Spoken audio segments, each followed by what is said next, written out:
The Monster of the Manor, written by Triple A10. I was only about 6 years old at the time. My mother led me for so long through the woods along a trail barely comprehensible until we reached the old mansion. It was far less decayed back then, and still had electricity and running water, but it still felt run down and ancient. "Why have we come here?" I remember asking her. I was scared. Maybe she could see it. She looked at me with eyes that I thought expressed annoyance, but I know they conveyed pity. She didn't answer me. Instead, she motioned me to go inside. I knew from the moment I stepped in that I would hate this house. It felt lonely and destitute. My mother led me upstairs and pointed towards the door. "You have to go in there," she told me. "Why?" I started to ask, but she cut me off. "You need to." I did as I was told. I was only little. After I stepped into the room, she slammed the door behind me. I heard her bolt it locked. I hit at it. "Mom, what are you doing?" She was crying when she responded. "Something is coming for you. You need to stay in here to keep safe." She used the word something in describing what was coming for me. Something. She wasn't using the word monster yet, but she would. Yes, she most certainly would. It was a bathroom that she had locked me in. Antiquated and rotting. The toilet still functioned, and there was still running water, but it was otherwise beragged and run down. There was a gap between the bottom of the door and the floorboard big enough for food to be slid under. I would stay locked in that room for weeks, maybe even months, because a monster was coming after me. Don't you know? A monster? "Mother," I remember shouting through the door after a couple of days, "won't the monster kill you when it arrives? Should you be in here with me?" But she told me she was safe, that the monster couldn't hurt her, and it was me that it was after. She slid food under the gap 3 times a day, and I was always grateful for it. Sometimes she would read stories to me, sitting against the door. She would tell me it wouldn't be long now after the monster came. I could come out. I was scared and alone in the bathroom. Sometimes I would think back to when I was younger. I would be lying in bed at night, listening to my mother sing to me my favorite lullabies, telling me everything was okay, that I should go to sleep, that there was nothing to worry about. She would run her fingers through her hair when she did. I would stare out my bedroom window as she sang, looking at the stars. They seemed to twinkle in the rhythm of her voice. I started singing those lullabies, locked in that room, thinking of one of those times with my mother, hoping one day life would go back to that. Sometimes she would sit outside the locked door and sing along with me. I liked it when she did that. It was the closest I had to what had previously been standard. And sometimes I would be fast asleep lying in that room and would awake to a fierce growl or roar echoing through the old house. The monster was there. I would jump up in a flash and yell for my mother. She would assure me she was fine. The monster can't hurt me, she'd remind me. You're just lucky you're locked safely in that room. But I started to question how safe I really was. One night, after a few weeks in the bathroom, I had a terrible nightmare. I remember it vividly. My mother stood outside the door and told me the monster left last night. It's gone. It's safe to come out now. Then she unlocked the door. But when it opened, it wasn't my mother standing on the other side.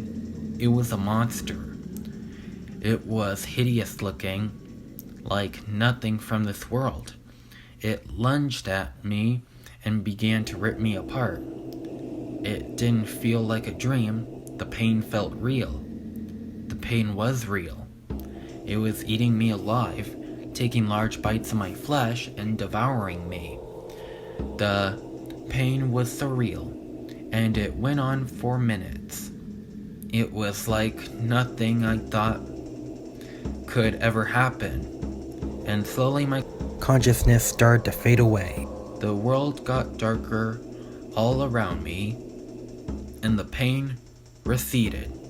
Eventually, there was no longer any pain at all, just darkness.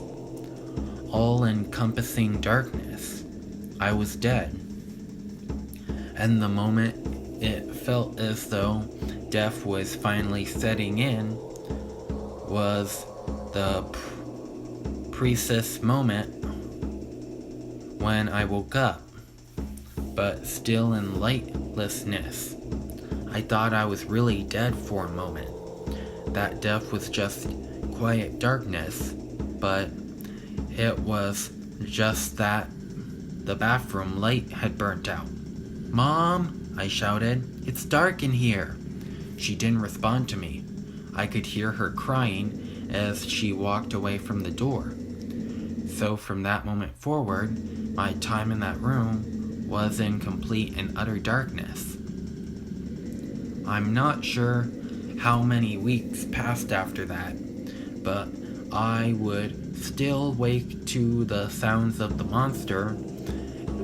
It was happening more frequently. I could never hear it clearly while listening for it, but those growls and shrieks would wake me from my sleep. My mother would stay by the door less and less, and then one day I noticed her sliding far more food than usual under the door. Weeks worth of food. I knew what that meant. She would be leaving me. I couldn't bear it. I started beating on the door. "Mother, let me out of here. I don't care about the monster. I don't care. Just let me out. I can't stay in here any longer." She didn't respond to me. Instead, she sat by a door and sang to me my favorite lullabies from when I was younger. All night she sang. She was crying at the same time, but still singing. I should have cherished it. I should have listened and relished in those last moments we had together. But I didn't. I beat on the door the entire night, screaming at her, begging for her to let me out. After uncountable hours, she finally stopped singing. "Goodbye, my son," she said. Her footsteps echoed as she made her way down the stairs, and I heard the front door quietly close behind her. I was by myself now, alone in the dark, locked in, abandoned. Words I can't describe the betrayal I felt. The loneliness, the seclusion, and desolation. Even with everything that's happened since, I can say with certainty that that was the worst that I've ever felt. Nothing will ever be able to match it. Those last few days were unbearable. I was still in pitch blackness, and I'd eaten the last of my food. I thought I would starve. But then I started to feel something new, something I had repressed for all of that time. Anger. Anger at being abandoned. Anger for being lonely.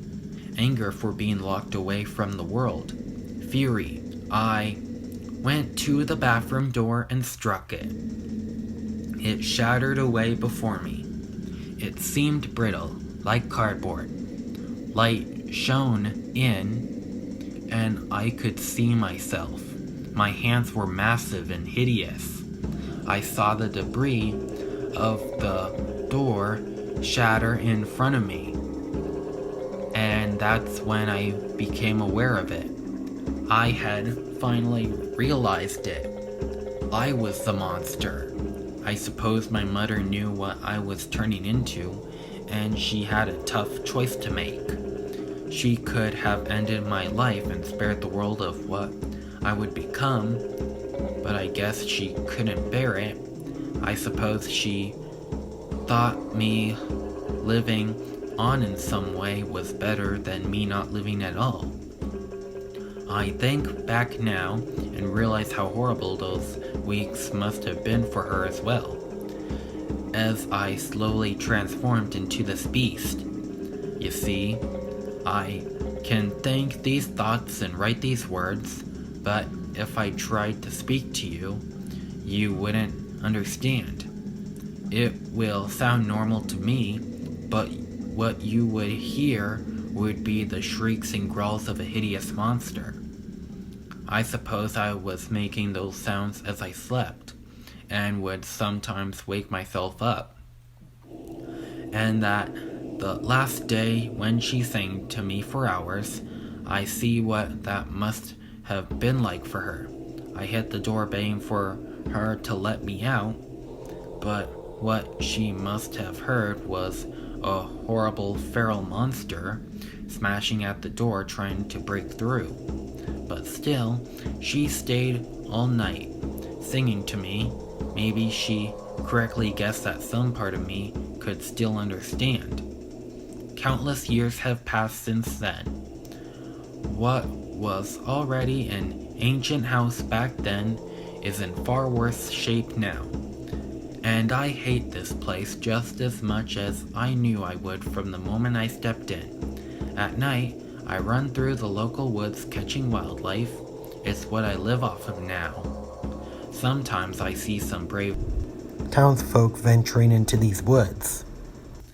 I've even tried talking to them a few times, but they couldn't understand me. And oh, how scared they were. How they ran, how they screamed.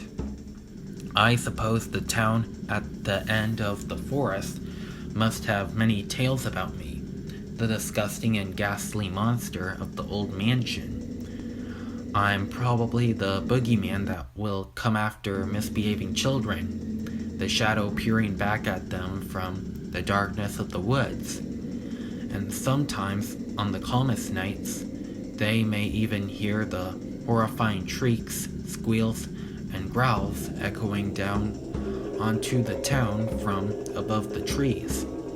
Oh, how it must scare the children. But I hope this letter reaches you all in good form. This is my tale. This is what I am. I mean you all no harm. And you can tell these children that what they hear isn't so unnatural. Tell them I wasn't always so different from them, and those sounds aren't as they appear, no matter how scary they sound on those calm, windless nights. They come from a lonely, sad, and broken being as it looks up towards the stars at night and watches them twinkle, singing its favorite lullabies.